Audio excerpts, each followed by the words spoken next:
The rain was a persistent whisper against the window of Kenji Tanaka's apartment, a sound that usually soothed but tonight only amplified the hollow echo in his chest.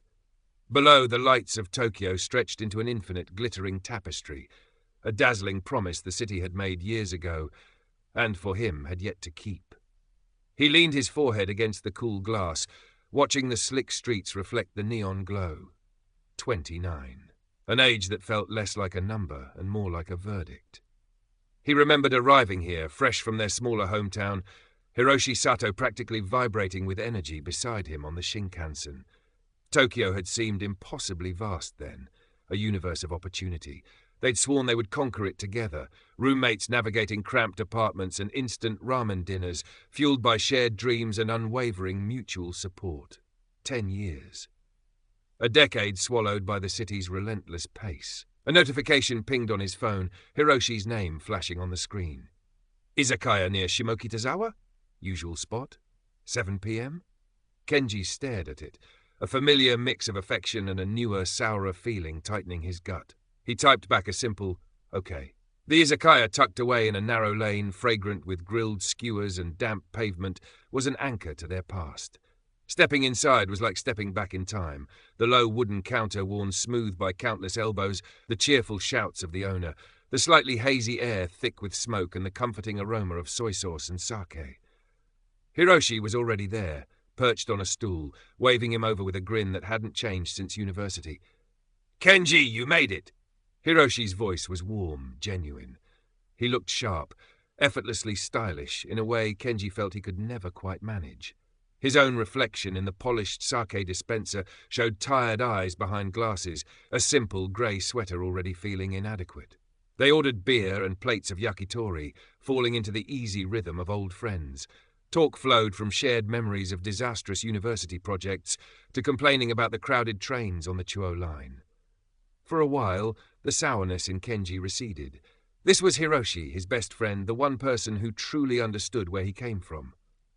"So," Hiroshi began, leaning forward after a gulp of beer, his eyes bright with an excitement Kenji immediately recognized and dreaded. "Big news on my end."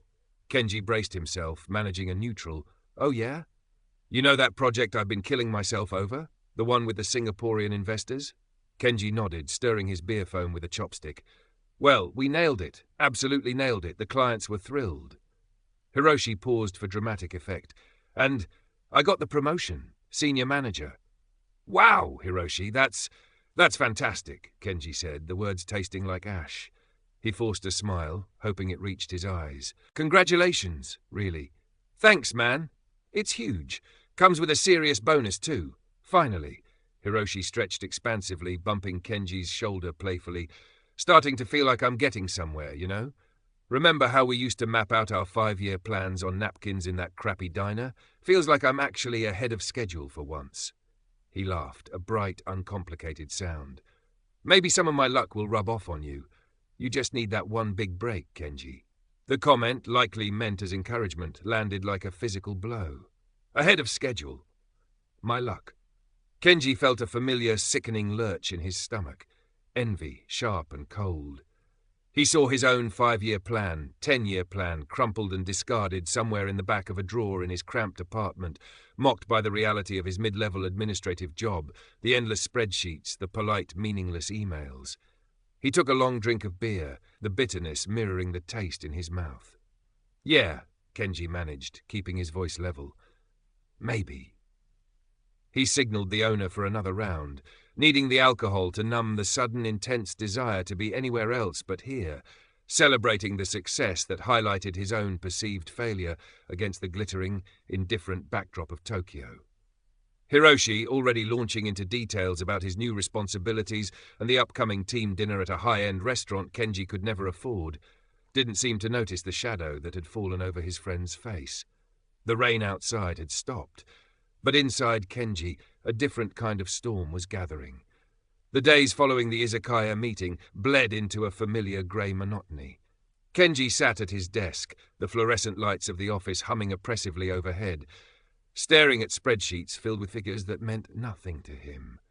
His mind kept replaying Hiroshi's words, "Ahead of schedule," "My luck," "Senior manager." Each phrase was a tiny pinprick, releasing a slow trickle of resentment that pooled deep inside him. He found himself scrolling through Hiroshi's social media feed during his lunch break, pictures of celebratory drinks with colleagues at sleek Marunouchi bars, a casual mention of looking at new apartments in trendier neighborhoods. Each post felt like a deliberate flaunting, though Kenji knew, rationally, that Hiroshi was just sharing his life, as he always had. But rationality offered little comfort against the gnawing feeling of being left behind. He remembered a time, years ago, when they'd both been rejected for internships they desperately wanted. They'd spent the evening commiserating over cheap chew-high cans under the stark lights of a convenience store, assuring each other that their time would come, that they had each other's backs. Where had that easy solidarity gone? Had it dissolved gradually, eroded by the diverging paths their lives had taken in this city that demanded success? Hiroshi's messages started to feel like intrusions. "Weekend drinks?" Kenji replied hours later. "Sorry, swamped with work stuff." Another text. "Saw this exhibit you might like?" Kenji. "Maybe next time," feeling a bit under the weather. The excuses felt flimsy even to him, thin shields against the discomfort of Hiroshi's seemingly effortless ascent. He knew he was pulling away, creating distance, but the alternative, facing Hiroshi, forcing enthusiasm he didn't feel, seemed impossible. The shame of his envy was a constant, low-grade fever. They bumped into each other unexpectedly outside Shinjuku Station one rainy Tuesday evening. Hiroshi, emerging from the gleaming entrance of his office building, looked energized despite the downpour, umbrella held high. Kenji, huddled under his own cheap, convenience store vinyl umbrella, felt rumpled and insignificant. "Kenji, fancy seeing you here!" Hiroshi's smile was wide. "Just heading home. Long day. We finalized the plans for the team trip. Okinawa next month." He beamed. "First-class flights and everything. Can you believe it?" "Sounds nice," Kenji said, his voice tight. He couldn't stop the words that slipped out next, coated in a thin veneer of observation. "Must be easy when things always seem to go your way." The smile on Hiroshi's face faltered slightly. He tilted his head, a flicker of confusion in his eyes. "Easy? It's been non-stop, Kenji. You know how hard we worked on that Singapore deal." "Right," Kenji muttered, looking away at the torrent of commuters surging past. "Well, some people just have the knack, I guess. Lucky breaks." An awkward silence stretched between them, punctuated only by the drumming of rain on their umbrellas. Hiroshi's easy confidence seemed momentarily punctured. "Well, yeah, maybe a bit of luck," he conceded, his tone less buoyant. "Anyway, I should run. Let's catch up properly soon, okay?" "Sure," Kenji replied, already turning away. He walked quickly towards the train platform, the brief encounter leaving a bitter taste. He hadn't meant to be sharp, not exactly. But the words had come out anyway, propelled by the resentment he couldn't seem to contain. He felt a pang of guilt, immediately followed by a surge of self-pity. Why shouldn't he feel this way? Life in Tokyo was harder for him. Hiroshi didn't understand. A week later, Kenji's phone buzzed late at night. It was Hiroshi. Kenji hesitated before answering. "Hey!" Hiroshi's voice sounded strained, lacking its usual cheerfulness. "Sorry to call so late." "No problem. What's up?" Kenji asked, trying to keep his tone neutral. Just work stuff. Had a presentation today, went pretty badly. My boss wasn't happy. Feel like I messed up the projections." He sighed. "Just one of those days, you know?" Feeling kind of stressed about it. This was it, the moment Hiroshi, the golden boy, showed a crack in his armor. This was the kind of call they used to have all the time, venting frustrations, offering support. Kenji opened his mouth, the old instincts kicking in. But the words wouldn't come. Instead, a cold, detached voice, his own, spoke. "Everyone has bad days, Hiroshi," Kenji said flatly. The platitude hung empty in the air. "I'm sure it wasn't as bad as you think." There was a pause on the other end. "Look, I'm kind of tired right now. You're smart. You'll figure it out. You always do." Another silence, longer this time. Kenji could almost hear Hiroshi's confusion, the unspoken question. When Hiroshi finally spoke, his voice was different, quieter, subdued. Yeah, I guess so," he said. "Okay, sorry to bother you. Talk later." The line went dead. Kenji stared at his phone, a cold dread creeping up his spine. That wasn't him. That wasn't the friend he was supposed to be. He had pushed Hiroshi away at the exact moment his friend had reached out, genuinely needing the support they had always promised each other. The envy had become a wall, thick and impenetrable, and he had just slammed the door shut. He sank onto the edge of his bed, the vast, indifferent lights of Tokyo outside suddenly feeling incredibly lonely. The disconnect felt profound, a chasm opening between who he was and who he thought he should be, with his oldest friendship crumbling somewhere in the middle. The weight of his unspoken feelings, his corrosive envy, felt heavier than ever, pressing down on him in the quiet solitude of his small room. The awkwardness following that late-night phone call solidified into a tangible barrier. Texts became sporadic, brief updates replacing real conversation. Hiroshi stopped suggesting meetups. Kenji told himself it was relief, a reprieve from the exhausting effort of masking his envy. But deep down, a persistent ache resonated, the ache of a connection fraying, thread by thread. It was Hiroshi who finally broke the silence, nearly 3 weeks later. A simple message: "Kenji, can we talk? Meet me at Inokashira Park, Saturday afternoon?" Kenji's stomach plummeted. There was no escaping it now. He agreed, a sense of inevitability settling over him. Saturday arrived draped in the melancholic beauty of late autumn. The trees in Inokashira Park were shedding their fiery leaves, carpeting the paths in shades of crimson and gold. The air was crisp, carrying the faint scent of damp earth and roasted sweet potatoes from a nearby vendor. Kenji found Hiroshi sitting on a bench overlooking the pond, idly tossing pebbles into the water. He looked tired. The usual spark in his eyes dimmed. Kenji sat down beside him, the space between them feeling wider than the physical distance. For a few minutes, neither spoke, watching a pair of ducks glide across the water's surface. Finally, Hiroshi turned to him, his gaze direct.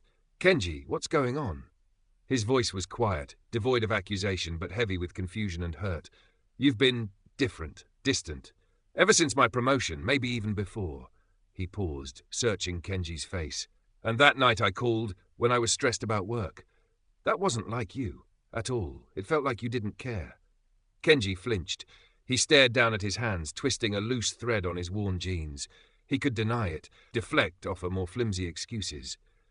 But looking at Hiroshi's earnest, wounded expression, the pretense suddenly felt unbearable. All the resentment, the comparisons, the stifled bitterness he'd nurtured for months surged upwards, choking him. "Care?" The word escaped him, sharper than intended. He looked up, meeting Hiroshi's eyes, the dam finally breaking.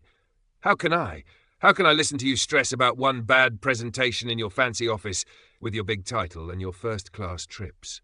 His voice trembled slightly, fueled by a potent cocktail of anger and self-pity. "You talk about luck, about being ahead of schedule. Do you have any idea what it's like for me, Hiroshi? Stuck in the same place, year after year, barely making rent while you just fly higher and higher?" The words tumbled out, clumsy and raw. "It's easy for you. Everything seems so easy for you now. You don't understand what it's like anymore, struggling, feeling like you're drowning while everyone else sails past." He gestured vaguely at the serene park around them, suddenly feeling trapped. "You share your good news and you expect me to just cheer? When every word feels like another reminder of how far behind I am." Hiroshi stared at him, his expression shifting from confusion to shock, then to something Kenji couldn't immediately decipher. Defensiveness, perhaps, but underneath it, a profound hurt. "Easy?" Hiroshi's voice was low, incredulous. "You think any of this was easy? Do you know how many all-nighters I pulled? How much pressure I've been under? I shared it with you because I thought you were my best friend. I thought you'd be happy for me." "Happy?" Kenji almost laughed, a harsh, broken sound. "How? Because that's what friends do." Hiroshi's voice rose slightly, frustration coloring his tone. "Or at least, that's what we used to do. We supported each other. When did that change, Kenji? When did my success become something you resent?" He shook his head, looking genuinely bewildered. "Why didn't you just talk to me? All this time you've been feeling this way, letting it build up into this?" He gestured between them, the space now crackling with unspoken accusations and revealed truths. Kenji had no answer. The bitterness that had fueled his outburst seemed to evaporate, leaving behind a vast, aching emptiness. He had laid bare the ugliest parts of himself, the envy, the insecurity, the failure to communicate, and in doing so had confirmed Hiroshi's fears. He had poisoned their friendship from the inside out. The realization hit him with the force of a physical blow. He saw the hurt solidifying in Hiroshi's eyes, the dawning understanding that the foundation they had built over a decade had fractured, perhaps irreparably. The autumn leaves drifted down around them, silent witnesses to the wreckage. A heavy silence descended, thick with the weight of things said and unsaid. The cheerful sounds of the park, children laughing, the distant melody of a street musician seemed jarringly out of place. Hiroshi looked away, towards the grey surface of the pond, his shoulders slumped. Kenji traced patterns on the wooden bench with his finger, unable to meet his friend's gaze. "Aye," Kenji started, the word catching in his throat. "I'm sorry, Hiroshi." The apology felt small, inadequate, like trying to patch a gaping wound with a tiny bandage. I didn't know how to say." Hiroshi sighed, a long, weary sound. He turned back, his expression etched with sadness. "I think," he said slowly, deliberately, "maybe we need some space, Kenji." It wasn't a question. Kenji nodded numbly. There was nothing else to say. The trust, the easy intimacy, the unwavering support that had defined their friendship, it had all curdled, spoiled by the acid of his hidden resentment. He had wanted Hiroshi to understand his struggle, but instead he had only shown his own failure, the failure to be happy for his friend, the failure to communicate, the failure to overcome his own corrosive envy. They stood up stiffly, the familiar camaraderie replaced by a painful awkwardness. No handshake, no hug, just a brief, almost imperceptible nod. "Take care, Kenji," Hiroshi said quietly, his voice flat. "You too," Kenji mumbled, watching Hiroshi turn and walk away, disappearing into the crowd strolling along the park path. Each step Hiroshi took felt like another piece of their shared history, dissolving into the cool autumn air. Kenji remained by the bench for a long time, watching the last rays of the afternoon sun filter through the thinning canopy. He felt hollowed out, adrift. He had gotten what he thought he wanted, distance from Hiroshi's success. But the victory was ashes in his mouth. He was alone, left to confront the reflection of the person he had become, someone consumed by comparison, someone who had let envy sever the deepest connection he had. He finally pushed himself up and started walking, aimlessly, through the darkening streets of Tokyo. The city lights began to flicker on, the same lights that had once seemed full of promise. Now they felt cold, indifferent, highlighting his isolation. The profound sadness of his loss washed over him, mingled with a nascent, uncomfortable flicker of self-awareness. He had blamed Hiroshi, blamed Tokyo, blamed luck. But the destructive force, he was beginning to understand, had been within him all along.